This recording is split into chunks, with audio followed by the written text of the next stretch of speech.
आपल्या शाळेबाबत, आपल्या शिक्षकांबाबत, आपल्या अभ्यासाबाबत जागरूक नसतात. हे काय 40% मिळालं तरी चालतं, तास बुडवला तरी चालतोय, ते विद्यार्थी स्वतःच्या आई वडिलांबाबत बेजबाबदारीपणाने वागतात. फार गंभीर वाक्य करतो. जर तुम्हाला मार्क्स कमी मिळत असतील तर तुम्हाला खरोखर आपल्या पालकांची, आपल्या शिक्षकांची काहीही पर्वा नाही, म्हणून तुम्ही तसे वागताय. हे सिद्ध करता येतं. तर तुम्हाला आहे ना पर्वा सगळ्यांची, आई वडिलांची पर्वा आहे सगळ्यांची. आपण मेंदू ऍक्टिव्हेट करूया. तुमचा मेंदू ऍक्टिव्हेट करण्यापूर्वी पुन्हा एक छानसा प्रयोग आपण घेणार आहोत. व्हिज्युअलायझेशनचा प्रयोग आहे. खूप गांभीर्याने करायचं आहे. तुमच्या आई वडिलांसाठी हा प्रयोग आहे. हा जो प्रयोग आहे तो सगळ्यांच्या आई वडिलांच्या भल्यासाठी आहे. त्यामुळे तो सगळ्यांनी सिन्सिअरली करायचा. या प्रयोगामध्ये तुम्ही डोळे झाकणार आहात, मी सांगितल्यानंतर. बरोबर? काही लोक खुश झाले असतील, म्हणजे बरं झालं झोपच आली होती. तर डोळे झाकणार आहात आणि मी जे सांगेन ते व्हिज्युअलाइज करणार आहात. ओके? करायचा प्रयोग. पहिला तुमच्या पालकांचं स्मरण करा, तुमच्या आवडत्या शिक्षकांचं स्मरण करा, तुमच्या आवडत्या देवतेचं स्मरण करा आणि या प्रयोगाला आपण सुरुवात करणार.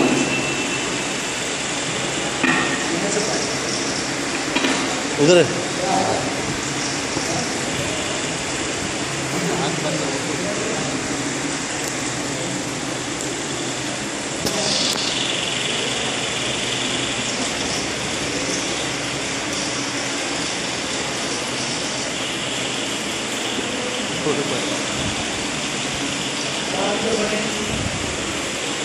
डोळे मिटायचे.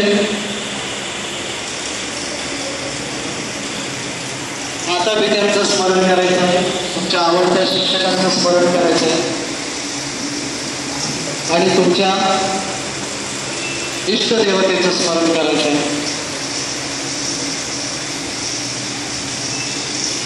आता यापुढे ज्या माझ्या सूचना येतील तर तुम्ही व्हिज्युअलाइज करायच्या. याचा अर्थ त्या प्रत्यक्ष पाहायच्या, प्रत्यक्ष अनुभवायच्या, प्रत्यक्ष फील करायच्या.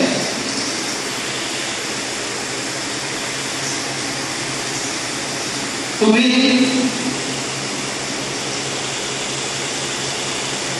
खूप सातत्याने अभ्यासाला सुरुवात केलेली आहे.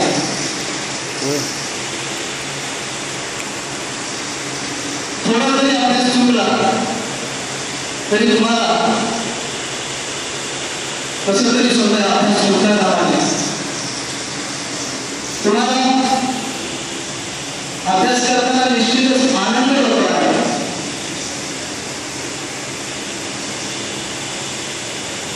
हा अभ्यास करत असताना तुम्हाला सर्व काही समजत आहे.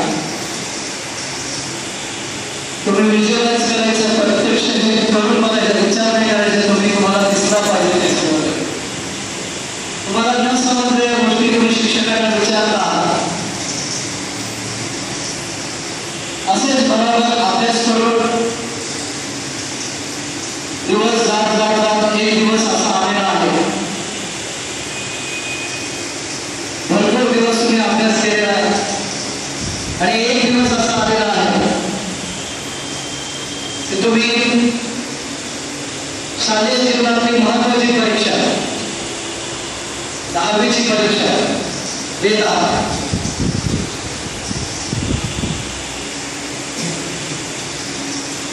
परीक्षेचे सगळे पेपर तुम्हाला सोपे चाललेले आहेत. व्हिज्युअलाइज करायचं आहे.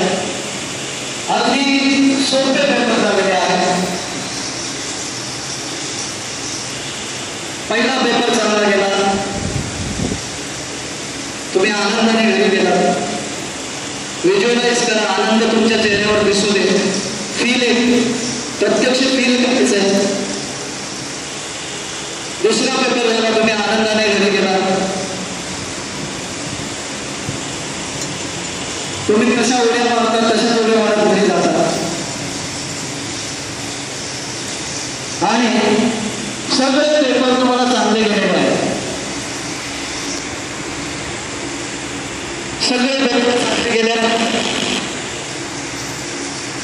थोड्याच दिवसांनी शाळेचा निकाल लागलेला आहे. निकालाच्या दिवशी तुम्ही मोठ्या उत्साहाने शाळेत गेलेला आहात. फील करायचं आता फील खरोखर तुम्ही शाळेत गेलेला आहात. जे होतं ना ते कशामुळे होतं? सगळ्या शिक्षकांचे चेहरे बघताना काय तुम्हाला आश्चर्य वाटतंय, कारण सगळे शिक्षक तुमच्याकडे कौतुकाने पाहत आहेत. सगळे शिक्षक तुमच्याकडे कौतुकाने पाहत आहेत आणि तुमच्या हातात रिझल्ट मिळाला आणि आश्चर्य काय, तुम्ही टॉपर आहात. 99% पॉईंट 99 मार्क मिळालेले आहेत तुम्हाला. फील करायचे 99% तुम्ही हसताय, खूप खुश आहात, प्रचंड खुश हसताय, उड्या मारताय. शिक्षक तुम्हाला थोपटताय, तुमचे आवडते शिक्षक तुम्हाला शेकेन करतायत. प्रत्यक्ष अनुभव घ्या, तुमच्या चेहऱ्यावर तुम्ही ठेवले, तुम्हाला 99% मार्क मिळाले. सगळे शिक्षक आनंदी आहेत. आणि आता पुढे काय तुम्हाला उत्सुकता लागलेली आहे की पालकांना केव्हा मी दाखवणार आहे. माझा निकाल पालकांना दाखवण्यासाठी धावत सुटलेला आहात तुम्ही. अगदी रस्त्याने आनंदाने, एवढा मोठा आनंद तुम्हाला कधीच झाला नव्हता, एवढ्या आनंदाने तुम्ही गेलात. घरी पालक वाट पाहताय, आई वाट पाहते, पप्पा वाट पाहताय, भावंड वाट पाहताय. आणि तुम्ही रिझल्ट आईच्या हाती देताच, वडिलांच्या हाती देताच आईच्या डोळ्यातून आनंद अश्रू आणि प्रेमाने तुम्हाला मिठी मारते. वडील प्रेमाने तुम्हाला मिठी मारताय. तुमचे भावंड सगळ्यांच्या डोळ्यातून आनंद अश्रू येतात आणि तुमच्याही डोळ्यातून आनंद अश्रू येतात. तुम्हालाही अनावर झाले आनंदाचे अश्रू. आणि तुम्ही क्षणभर याच अवस्थेत आहात की एवढं मोठं यश, एवढं सुंदर यश शेवटी मी मिळवू शकले. आणि आई वडिलांना धन्यता वाटते, माझे पालक धन्य झाले म्हणून तुमच्या डोळ्यामध्ये आनंद असतो. या सुंदर अवस्थेचा लाभ आणखी थोडा वेळ घ्या आणि नंतर त्याच आनंदाच्या अवस्थेत हळूहळू डोळे उघडा. हळूहळू उघडायचे, एकदम उघडण्याची गरज नाही. तुम्हाला या अवस्थेत किती वेळ राहावंसं वाटते तेवढा वेळ राहा, कारण तो आनंदाचा क्षण पकडून ठेवण्यासाठी तुम्हाला पुरेसा वेळ हवा आहे. आणि मग हळूहळू तुम्ही डोळे उघडायचे.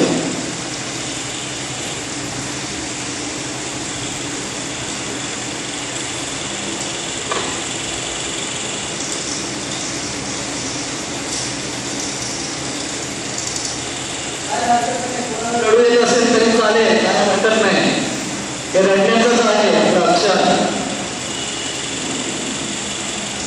काही जणांच्या डोळ्यात पाणी आलेलं आहे, फक्त हरकत नाही. आपल्या आई वडिलांसाठी डोळा असतो.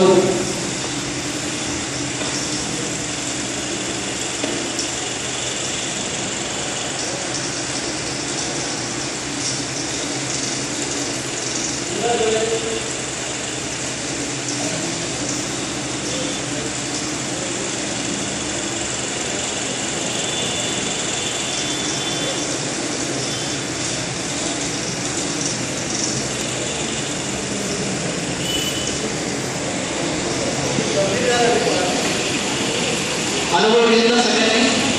इकडे लक्ष द्यायचं, खूप गंभीर विषय आहे. हे नुसते खेळ नाही, त्याच्यामध्ये खूप मोठी सायकोलॉजी. काय सायकोलॉजी?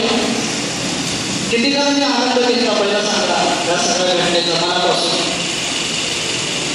ठीक आहे, हा पण हा आनंद काल्पनिक होत आहे, तरी सुद्धा किती आनंद वाटला तुम्हाला. म्हणजे कल्पनेमध्ये तुम्ही एवढा आनंद ज्या गोष्टीचा घेता, ती गोष्ट प्रत्यक्षात घडली तर घडू शकते. आता हे जे आनंद घेताय तुम्ही, ते प्रत्यक्षात घडू शकतं का नाही घडू शकत?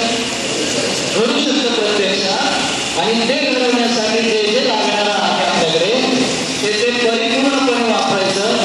म्हणजे काय काय काय आहे आपल्याकडे सांगा बरं. सर्वात पहिले काय, एखादा राजा असतो आणि एखादा भिकारी असतो, दोघांकडे एक समान गोष्ट असते. ती कोणती? हा बरोबर. काय आणखी एक गोष्ट अशी की सगळ्यांकडे ईश्वराने अमिताभ बच्चन उदय वगैरे आवडण्याचं नाही बोलतो मी तुम्ही जर नीट लक्ष दिलं असेल विनोद कांबळीकडे पण दिवसाचे 24 तासच आहेत आणि सचिन तेंडुलकरकडे पण दिवसाचे 24 तास. तुमच्याकडे पण असं आहे का की बाबा धीरूभाई अंबानीला जास्त काम आहे किंवा मुकेश अंबानी काढून त्याच्या 48 तासाचा दिवस असतो का? नाही. प्रिन्सिपलचा दिवस तुमच्यापेक्षा मोठा असतो का? नाही. अर्थात ईश्वराने सगळ्यांना दिवसाचे 24 तास दिलेले आहेत आणि सांगितलेलं या 24 तासात तुम्ही कसं वागा त्याच्यावरती तुमचा दिवस ठरेल, त्याच्यावरती तुमचं आयुष्य ठरेल.